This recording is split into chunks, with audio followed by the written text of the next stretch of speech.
Kathy was driving down the runway at night, her headlights illuminating the way ahead. She had been on the road for hours, and she was starting to feel the fatigue setting in. The only thing keeping her going was the thought of getting home and crawling into her own bed. As she drove, she noticed an old house on the side of the road. It was dark and foreboding, with broken windows and peeling paint.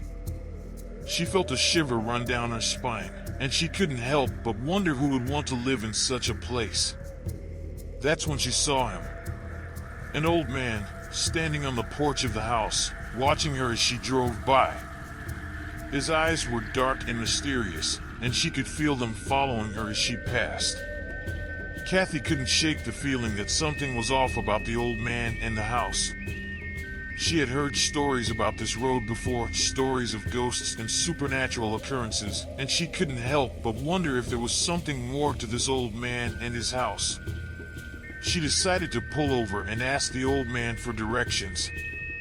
As she approached him, she noticed that he was wearing a tattered old hat and a faded flannel shirt. His name was John, and he had lived in the house for as long as he could remember. John was a friendly old man, but there was a sadness in his eyes that Kathy couldn't ignore.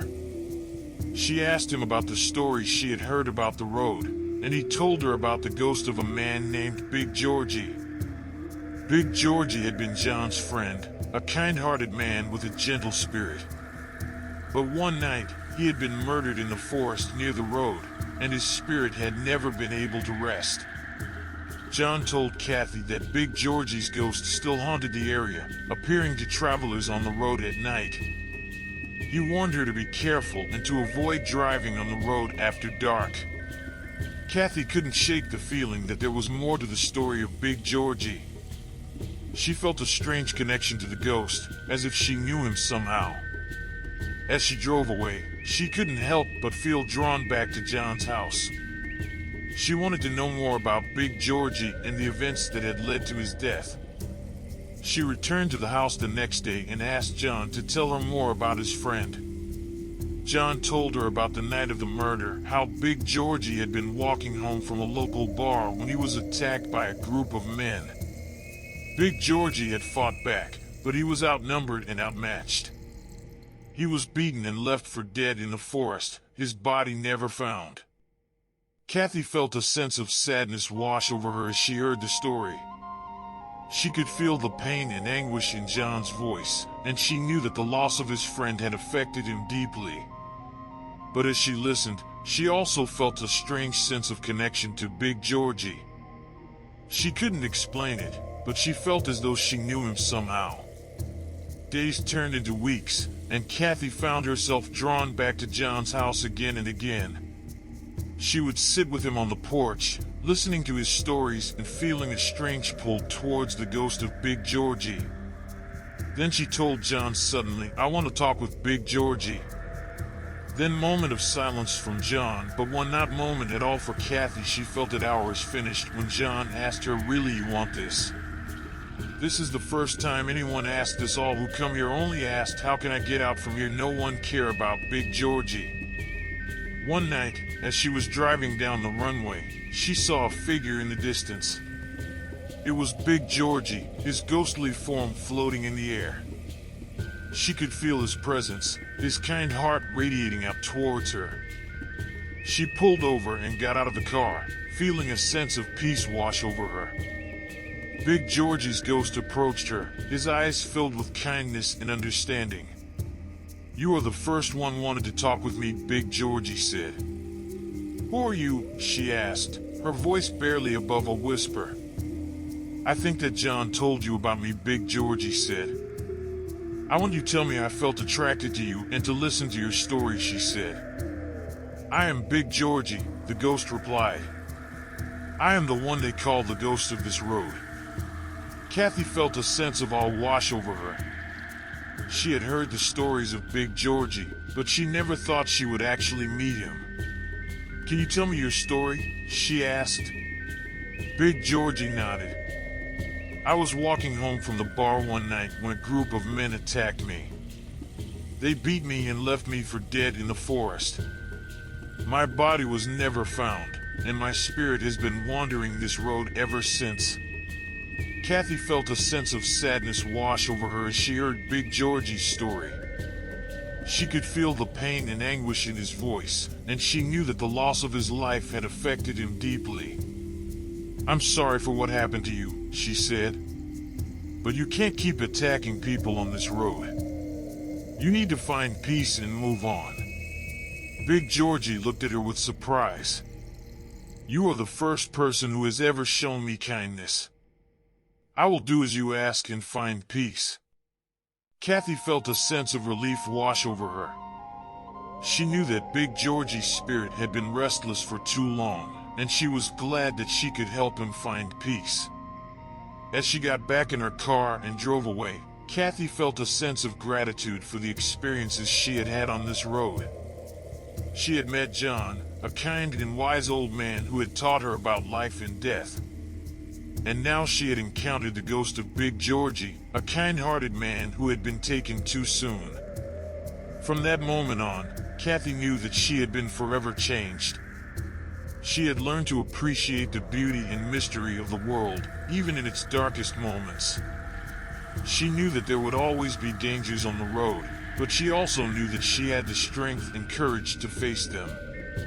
And most importantly, she knew that kindness and compassion could bring peace to even the most restless spirits. As Kathy drove away, she felt a sense of relief and gratitude wash over her. She knew that she had made a difference in Big Georgie's afterlife, and that he would no longer be a danger to travelers on the road. Over the next few weeks, Kathy continued to think about her encounter with Big Georgie's ghost. She realized that there was a deeper meaning to her experience, that even in death, people could find peace and understanding. She felt a sense of purpose and clarity that she had never felt before. She knew that she wanted to help others, to make a difference in the world, and to bring peace to those who were suffering. Kathy returned to John's house to thank him for his wisdom and kindness. She told him about her encounter with Big Georgie's ghost and how it had changed her. John smiled at her, his eyes filled with understanding. "You have a kind heart, Kathy. It's not often that people are able to connect with the spirits of the dead. But you have a gift, a special ability to bring peace to those who are restless." Kathy felt a sense of amazement wash over her. She had never thought of herself as having any special abilities, but John's words made her realize that she had a purpose in life. Over the years, Kathy continued to travel down that road, always looking for ways to help those who were lost and restless.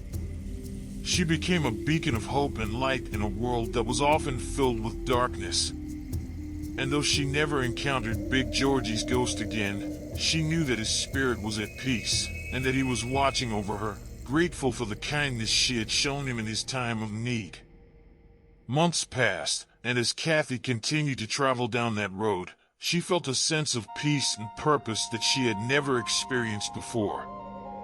She had helped many restless spirits find peace, and she had become known as a kind and compassionate person who could connect with the dead. One night, as she was driving down the runway, she felt a sense of unease wash over her. She couldn't shake the feeling that something was wrong, that she needed guidance from someone who understood the mysteries of life and death. That's when she saw him, Big Georgie's ghost, floating in the air by the side of the road. She pulled over and got out of her car, feeling a sense of comfort wash over her as she saw his kind face. "Georgie, I need your help," she said. "I'm feeling lost and unsure of what to do next." Georgie smiled at her, his eyes filled with understanding. "I'm here for you, Kathy. What do you need?" Kathy told him about her struggles, about the challenges she faced in her work and her personal life. Georgie listened attentively, offering words of wisdom and comfort. As she talked with him, Kathy felt a sense of clarity and purpose. She knew that she had the strength and courage to face any challenge that came her way, and she knew that she had a purpose in life to help others find peace and understanding in a world that was often filled with darkness. As she said goodbye to Georgie and got back in her car, she knew that she would never forget this encounter. She knew that Georgie's spirit would always be there for her, offering guidance and comfort in times of need. Over the years, Kathy continued to encounter restless spirits on that road, but she was never afraid. She knew that she had the strength and courage to help them find peace, and she knew that she had a friend in Georgie's ghost, who would always be there for her when she needed him.